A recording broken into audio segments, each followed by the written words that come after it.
All good things must come to an end, or so the saying goes. I must find out exactly what that's supposed to mean. But it's relevant today for me and Toby Charles. This is going to be the last episode of Toby Charles because there's a very, very good possibility that it's sold. Now, I put this car up for sale at a price a while back because everything has to be for sale. That's simply it. You can't have things that aren't for sale unless you're in the position where you don't need to sell things to keep yourself afloat. For people like me in my position, I don't really have that choice. Cars like this are for people who have the money to be able to keep them. I'm not just talking about looking after them. I can look after it. It only really needs oil changes and things like that. It's nothing elaborate.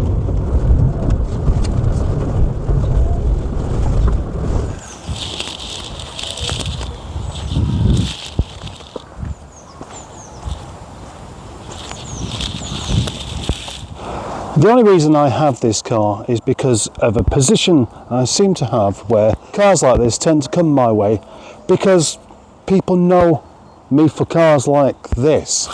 And in actual fact, this car was a very rare opportunity which I gladly took on. The 420 GSI Tourer is a very rare beast these days. And with that, of course, I really did very much appreciate the offer that I had to actually get this car. The people involved that helped me get it and encouraged me to buy it and do the work to make it a usable car again. And I've had it for a year.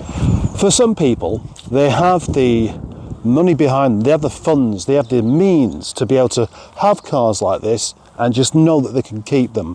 Whereas for me, it's more of a passing thing. I have the opportunity to have them for a while, drive them, enjoy them, and then move on to something else. And I'm very sad, really, to say that the end has come for my relationship with Toby Charles. Well, it's a bittersweet moment for me because this is going to free up some money where it's going to give me the opportunity to do something else and keep the Project Nigel thing actually going, which is probably just as important for me as having this car. And I hate the phrase heartbreaking, but it actually is. It really is. I feel incredibly saddened by this car actually going. And the thing is, there may be people watching this and saying, well, why don't you just keep it? You should never sell that car. It's not really a matter of I should just keep it. If I had this car would definitely be in my list of keepers if I had a different income altogether. But as I rely entirely on YouTube money and the sale of a car here and there, I can't not sell a car when I'm being offered the correct money for it. Ever since I acquired this car, people have been wanting to buy it off of me. And I've resisted and I've resisted and I have resisted.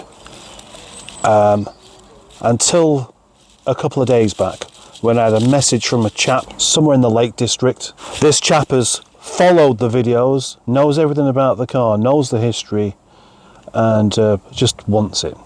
And he sees the value in it, and I know that it's going to be going to a good home. And that's the part of this, one of the reasons why I will hang on to a car, because it means that it will go to the right home. Is it already in the right home though? In many ways, yes it is. It is. This car belongs with me, doesn't it? It does. And honestly, if this chap doesn't turn up, I won't be upset. Or if he turns up and says, yeah, well, I don't know, I'm going to think about it. I'm going to go, good, you go ahead and you think about it, because I know you won't come back. They never do when they say that. Of all of the cars I have ever sold, this one is going to be the one I will regret the most. And there's absolutely no doubt about that. I'm not going to find myself thinking, well, I really am glad I did get rid of that, because I simply won't. I'm hoping in a year's time I'll be thinking, damn, I should have kept that car, because I'll be in a position where I could have just kept it, because I won't be under the kind of pressure that I am now to actually sell things that I don't want to sell. It's not the first time it's happened. It's happened a few times. I didn't want to sell Alfie, and the only reason I did do was because this one came along. I didn't want to sell my 216 GTI I had a few years back, just as Project Nigel started. I called that one Toby Charles as well. Anyway, I just thought, in case he does turn up, which I'm pretty sure he will, and buys it, which I'm pretty sure he will, I want to have one last little drive in it.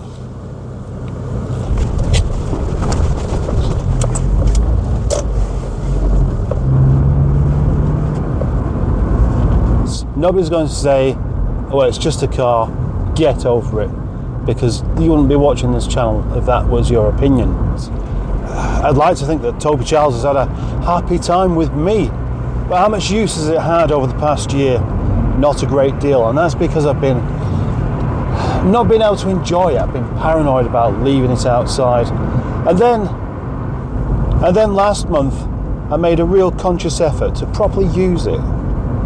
It's got an MOT, I taxed it, but I'm actually going to use it as my everyday car, and I've done that throughout the month of February, and I'm so pleased to have done it because I've really, really enjoyed it, and I've done over about 450 miles in it, and it's been wonderful. And although I'm glad I actually did that, as every bit of the car, every bit of the experience of this car has been a really good one. In one way, I'd have been better off selling it before I'd spent all month driving it, because before last month, it actually felt like a bit of a daft acquisition, having a car that I just couldn't enjoy. And up until a couple of months back, it was just in the lockup, and I was thinking, it's a bit pointless, this, isn't it? It's a bit pointless me having this car that I like so much that I don't use. What's more important now? Having a possession that you just really, really want, that you feel like you deserve. I am finding the idea of selling this car just a bit upsetting, really. But there comes a point where you have to make a choice.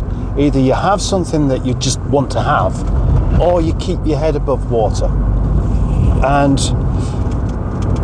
keeping your head above water is actually more important, because if you drown, then you can't enjoy your car anyway, can you? Honestly, I'm going to find it a bit annoying if I get too many people saying, oh, you shouldn't sell that car, you should keep it, because it's a matter of circumstances. And if you've got, for some, it really would be no problem. I know people who've got plenty of cars and they've never sell them because they simply don't need to do. It's just, oh, it's only a few grand's worth of car anyway. Oh, it's only 10 grand's worth of car. It's only 25 grand. I don't need the money, so why would I sell it? That Lamborghini looks a bit like a Peugeot.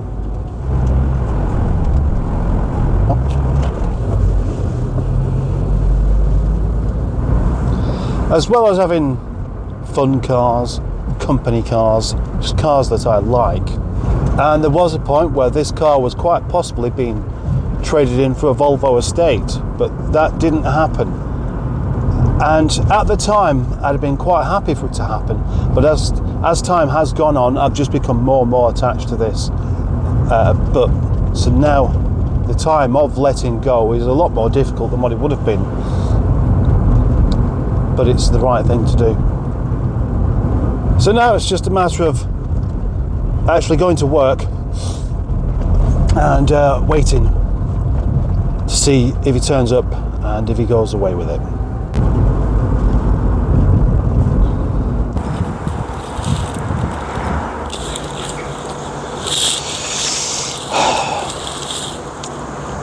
Well, Toby Charles then.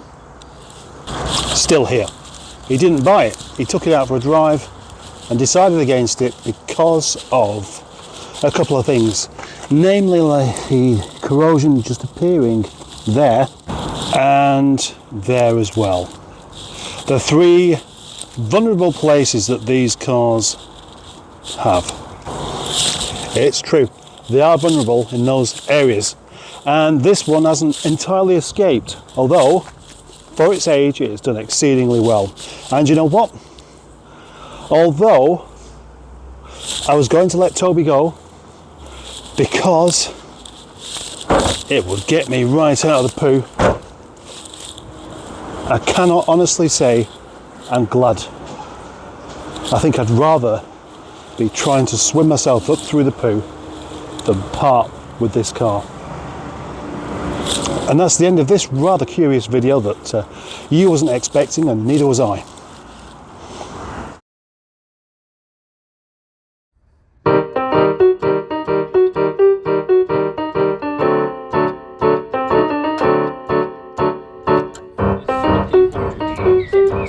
Yeah.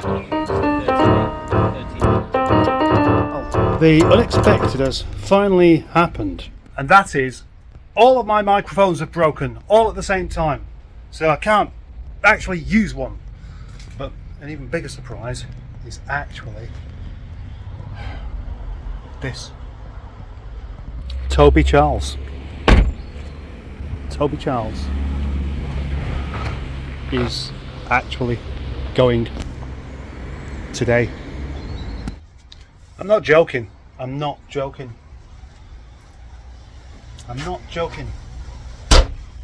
It's being sold.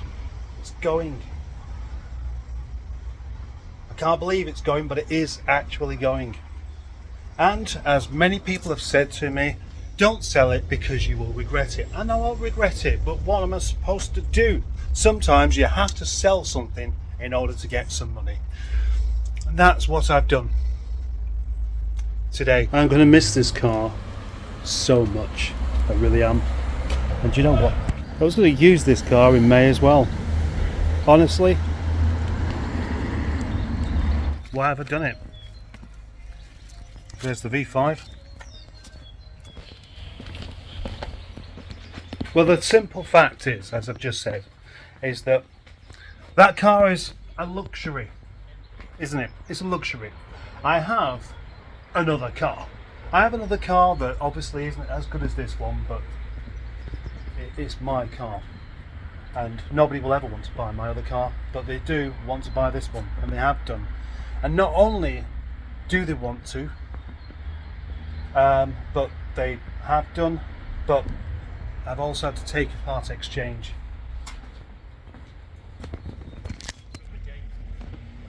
Unfortunately, it's not for something that is that cheap either.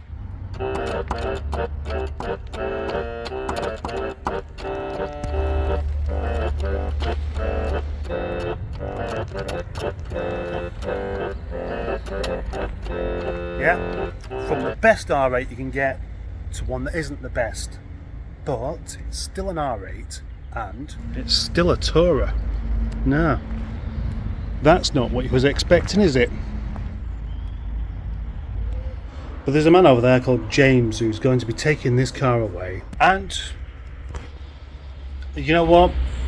He's going to make a better home of it than I did, because he's prepared to spend the money on having it all brought back to new. The one over there, he was quoted £1,600 to repair all the bodywork on it, all the scratches, all of this kind of thing. And he just said, well, if I'm going to do that, I prefer to have this one. So we've done a deal. That's a tidy car. It's quite a tidy car. And I'm stumbling over my words a bit, because on one hand I'm awfully sad about this, but on the other it's going to get me out of the shit, and I'll still have a Tourer. Just won't be as good as this one.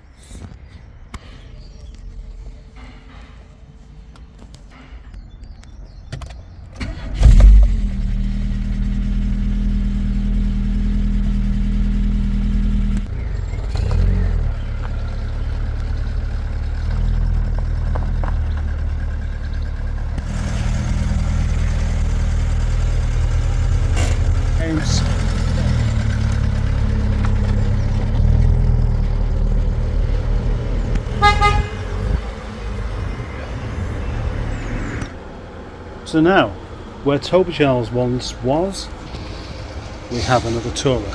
But it won't be staying here because it's simply not precious enough. Looks nice though, doesn't it? Looks nice. Except for that bit there that I've just covered up with gaffer tape because there's a hole in it. So, Toby Charles replacement with a trade-in.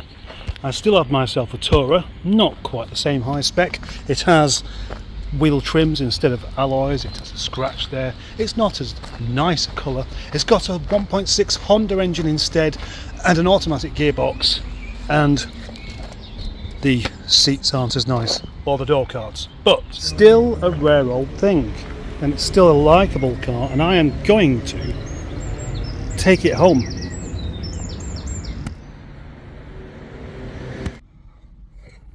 So here we have the automatic gearbox, the proper wood, the nice big screen, the electric windows. Let's take it home. Now already there's a huge difference between this car and the car known as Toby Charles. For one thing, where's the power? There isn't any power. Well, it shouldn't be awful, but swapping 136 or 134, depending on what book you're reading, to 108, which is a reasonable difference, certainly enough to be significant enough to notice. And an automatic gearbox, which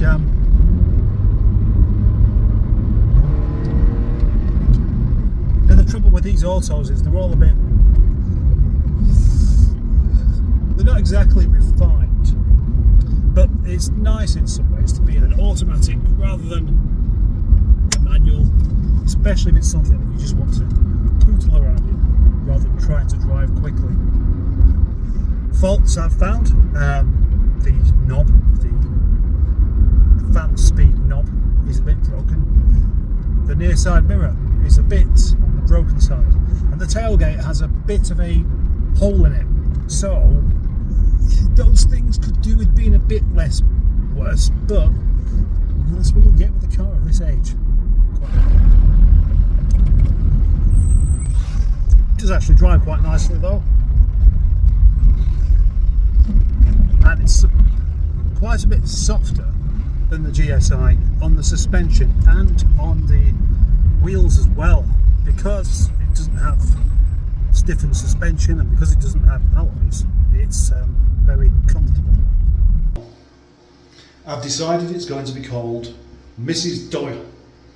Mrs. Doyle, the same Mrs. Doyle from Father Ted, the one that insists that you drink lots of tea. That suits me quite well.